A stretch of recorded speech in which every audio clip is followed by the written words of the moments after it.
Salut les Samas, c'est Kurosawa. Alors j'espère que vous allez bien parce que moi je vais très bien. Alors cette vidéo je l'avais déjà faite mais vous n'avez pas pu la voir en raison de quelques petites censures et tout. Mais c'est bon, je l'ai refaite. Ça parle des 6 joueurs aussi forts que la génération miracle. Alors c'est mon classement personnel, hein. Si vous avez quoi d'autre à dire, vous pouvez le mentionner en commentaire, ou si vous voulez que je rajoute certains joueurs, vous n'avez qu'à me le dire en commentaire ou bien faire votre sélection. Pour moi ces joueurs sont très forts à la base. Ils peuvent tenir avec la génération miracle, voire même les battre. Ce sont des joueurs hors normes et hors pair, qui sont incontournables de l'univers Kuroko Basket et pour moi, qui n'ont pas été vraiment très bien développés. Alors je vous propose de commencer cette vidéo et sans plus tarder, on commence.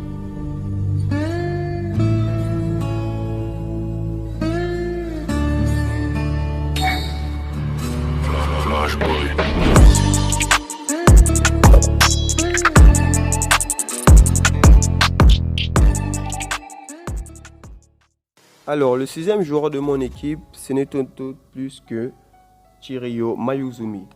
Ce joueur, c'est l'ailier fort tout simplement de l'équipe Rakuzan. C'est un joueur qui a des capacités hors normes.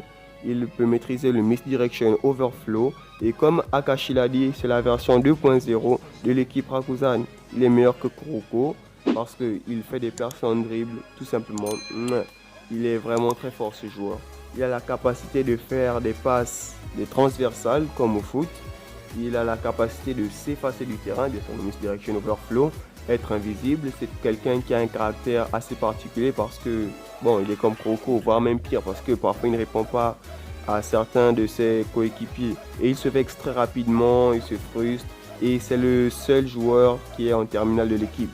Il ne devait que figurer dans mon équipe parce qu'on a besoin d'un joueur comme lui pour vaincre la génération miracle. Allez, on continue. Le cinquième membre de mon équipe, ce n'est tout autre plus que Takao Kozunari. Je l'ai placé en meneur parce que ce joueur a des capacités hors normes. Il est très adroit concernant les passes. Vous avez vu sa technique combinée avec Shintaro Midorima, c'était juste du délice. Il a une vision périphérique du terrain, ce qui fait de lui meilleur qu'Izuki. Parce que sa vision d'œil de l'aigle, c'est vraiment magnifique. Il est l'ennemi naturel de Tetsuya Kuroko, ce qui fait déjà un de moins dans l'équipe adverse. Oui, c'est un joueur très particulier et si je le combine avec le joueur que je vais vous présenter tout juste après, je ne le dis pas déjà parce qu'il arrive, hein. C'est un joueur très fort aussi. Alors, c'était mesdames et messieurs Takao Kozunari, le meneur de mon équipe. Allez, on continue. Alors, en quatrième position, j'ai placé Ryo. Ryo Meguchi, vous le connaissez sans doute déjà. C'est le joueur et le vice-capitaine de l'équipe Rakuzan. Bien sûr, le capitaine Seijiro Akashi ne l'a pas nommé pour rien. Il connaît ses facultés. Et je vous stoppe déjà pour ceux qui vont dire « Oh, et tout, il est plus fort, il est plus faible qu'Hyuga. » Mais non, les gars. On parle bien de Ryo Meguchi. Hyuga s'est inspiré de lui. Et il a fait sentir ce qui a mené son équipe à la victoire. Donc, ce n'est pas rien. Il possède déjà 3 types de tirs, qui est le ciel, la terre et le vide. Concernant le ciel, Mibuchi il exécute le ciel par un saut en hauteur et effectue un tir directement pour que le défenseur de l'équipe adverse qui le marque ne soit pas en mesure d'atteindre le ballon. Cette forme de tir est surnommée le ciel, car il permet à Mibuchi d'échapper à tout type de bloc. Ryo Sakurai, qui est aussi lui un tireur à 3 points aguerri de l'équipe de Toho, commente avec ce style de tir, qui est extrêmement difficile à exécuter, car l'utilisateur a besoin de maintenir son centre de gravité en l'air. La distance du panier augmente bien sûr et il est donc plus difficile à viser. Cependant, Mibuchi est capable de faire le tir avec peu de difficulté et avec une précision extrême.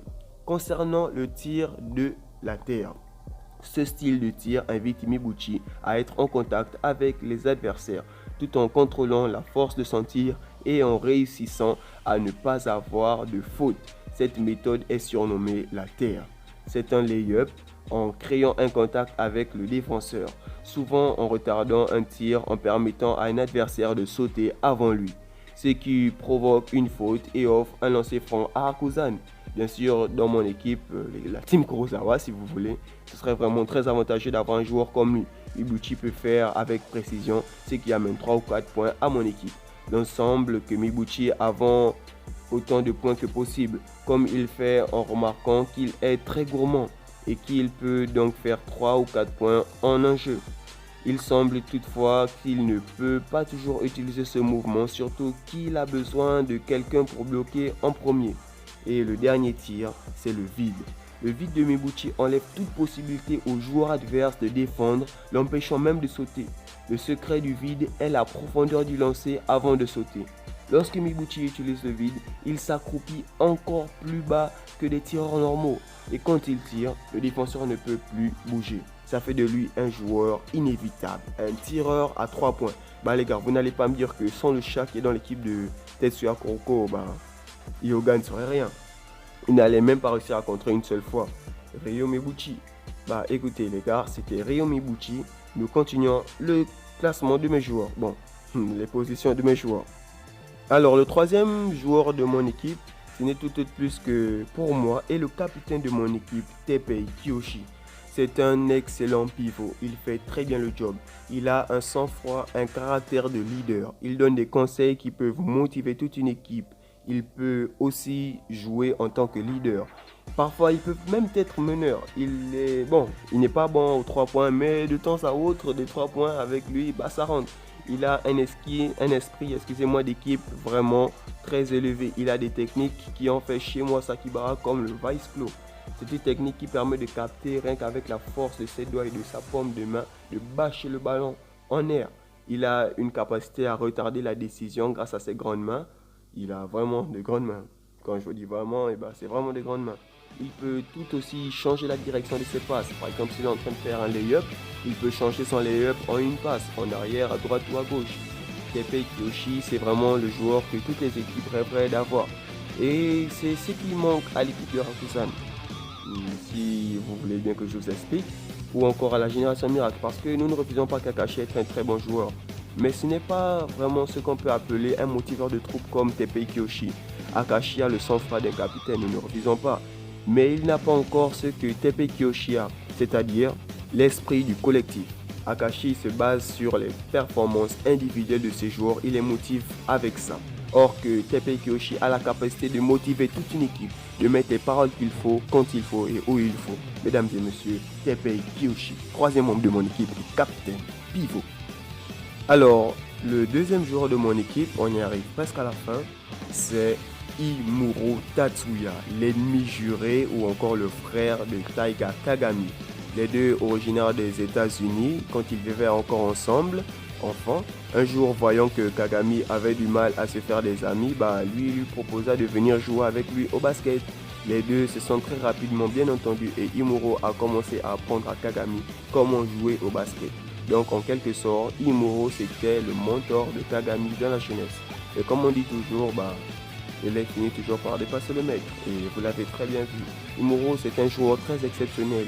Il a un caractère assez beau gosse, parce que c'est un beau gosse aussi. Il a des statistiques affolantes. Tetsuya est un excellent joueur que l'on estime être au niveau de la génération miracle.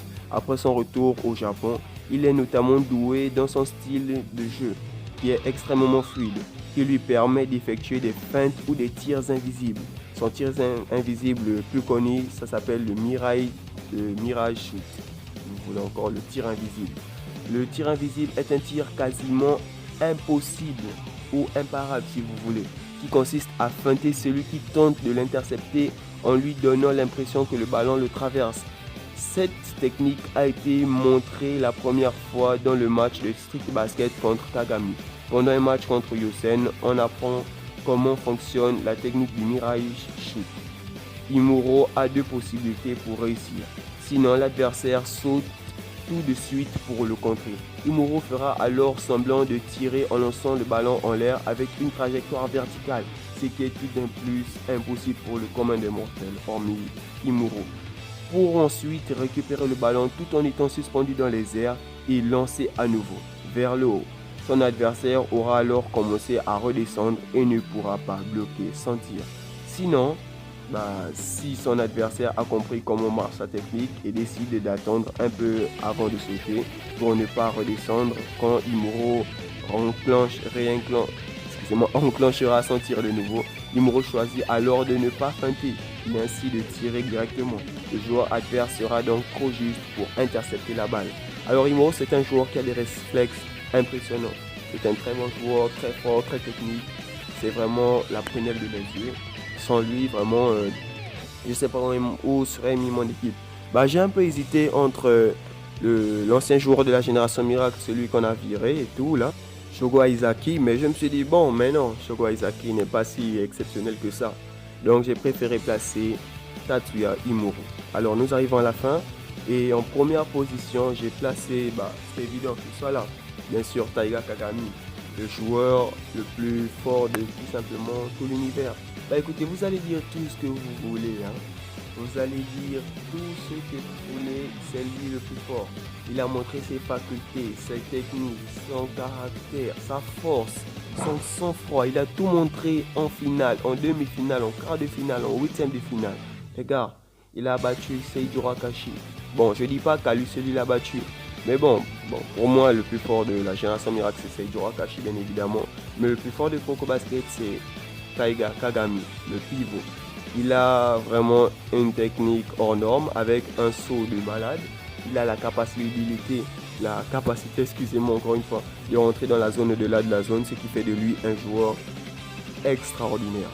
Alors, j'espère que mon classement de 6 joueurs aussi fort que la génération miracle vous aura plu. Et si ce n'est pas le cas, bah, mettez-moi votre équipe comme vous voulez dans les commentaires. Et s'il vous plaît, abonnez-vous et n'oubliez pas de liker ma vidéo.